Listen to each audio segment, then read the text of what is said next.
Wow.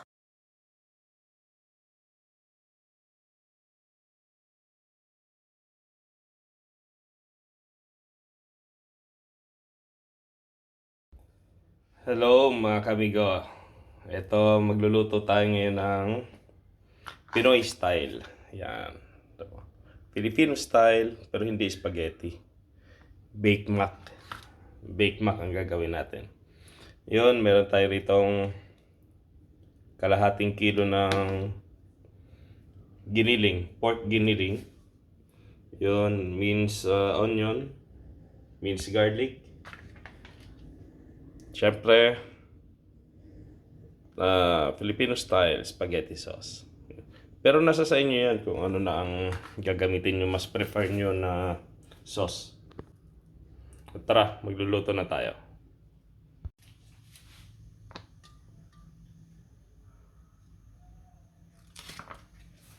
Lagay tayo ng mantika, kaunti lang. Doon, pagka mainit na, lagay lang natin tong giniling.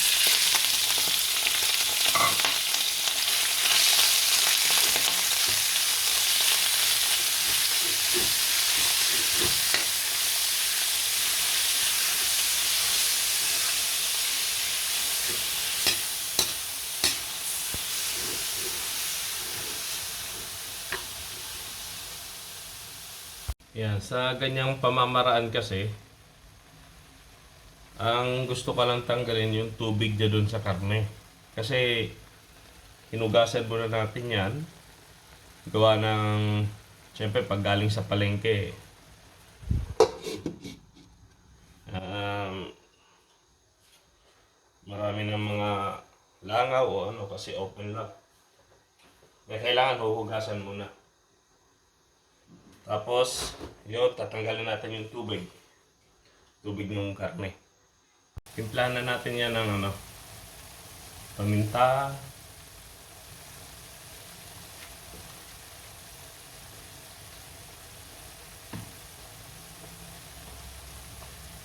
tsaka ang paborito nating patis.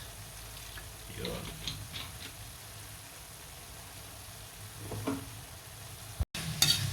Yan, ganito. Pagka dry na siya. Yan. Pagka dry na, yan, tanggalin na natin to.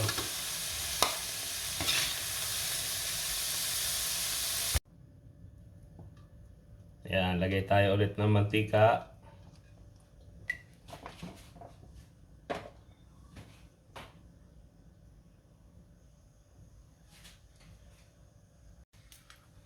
Pag mainit na, ayun, bawang,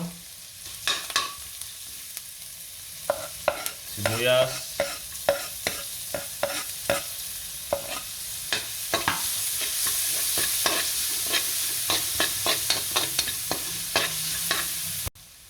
pagka mabago na ang ginigisa natin, yan, lagyan natin yung hotdog. Depende rin sa inyo kung gaano karami ang ilalagay yung hotdog. Pero sa akin, ginamit ko lang 4.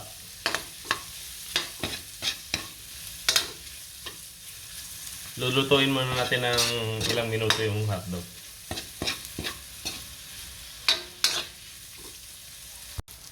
At ito na nga. After ng ilang minuto, ibabalik ulit natin yung karne.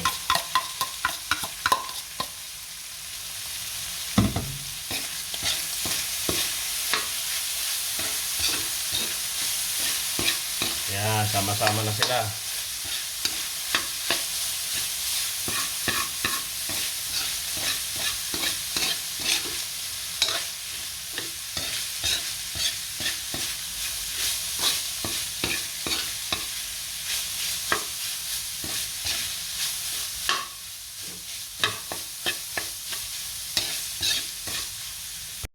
Ayan. Lagyan na rin natin yung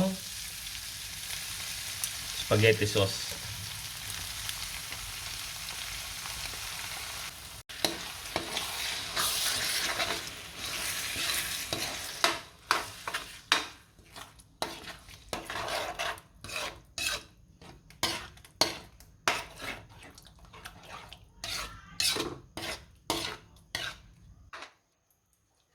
Tapos, hayaan lang natin na kumulo.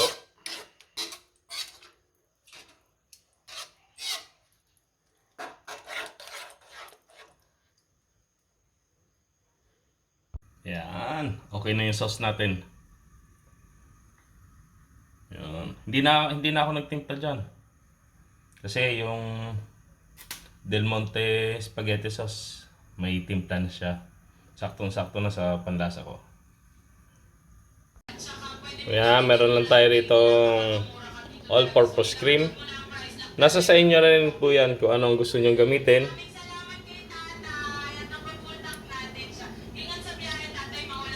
Pero, ito lalagay muna natin to ng wala munang apoy, walang init.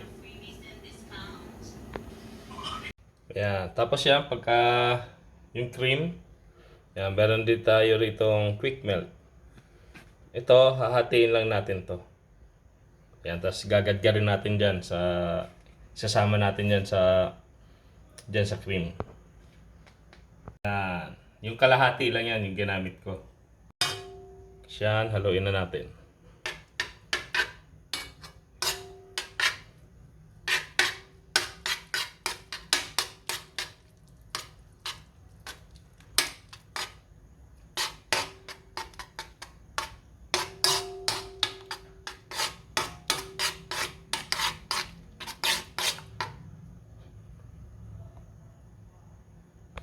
Yun. Nilagyan ko na ng apoy. Tapos,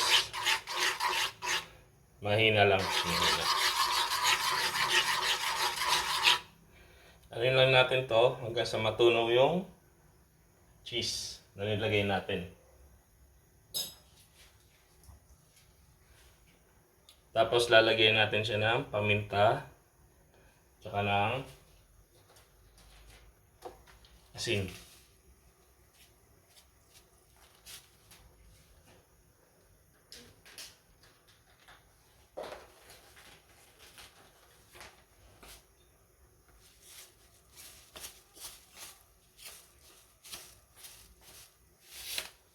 Kaunti lang. Yun, natunaw na yung cheese. Lagyan natin ng butter. Tapos, switch off na natin yung apoy.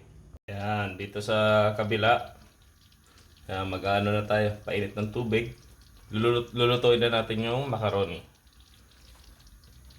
At yun, kumukulo na rin. Yan, meron tayo rito dalawang elbow macaroni. Ilalagay na natin ito dyan.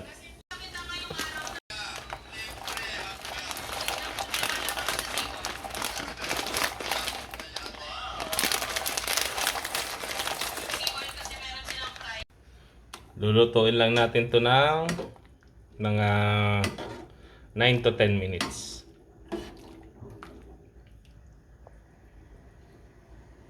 Yun, luto na rin ang ating macaroni. Tara, magsiset na tayo. Yan, tapos ito na yung macaroni natin. Ihalo na natin yan.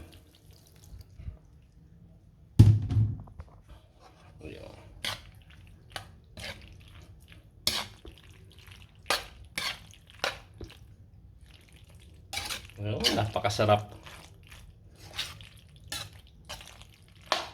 Kahit ako natatakam na.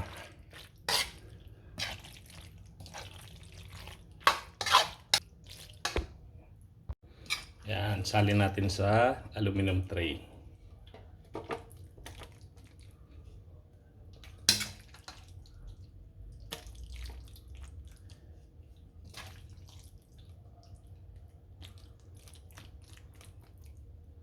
Yun, dalawa na gawa natin. Tapos, lagyan na natin ng sauce.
Tapos yan, lagyan natin ng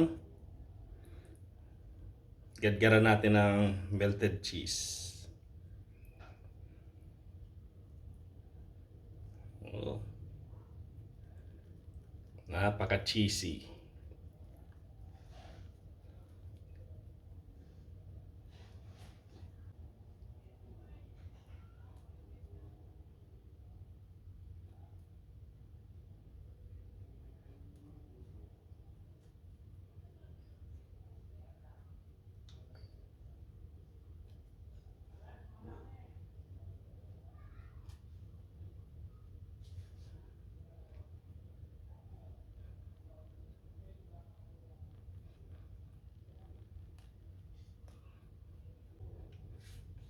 Yun. Yun, na-preheat na pala natin to. Bake lang natin ng 20 minutes. Yun, ito na ang ating finished product.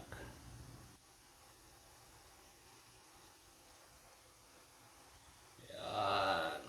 Wow, sarap. Super cheesy. Hindi naman super cheesy. Sakto lang. Yan, yan ako ang ating bake mga Pinoy style.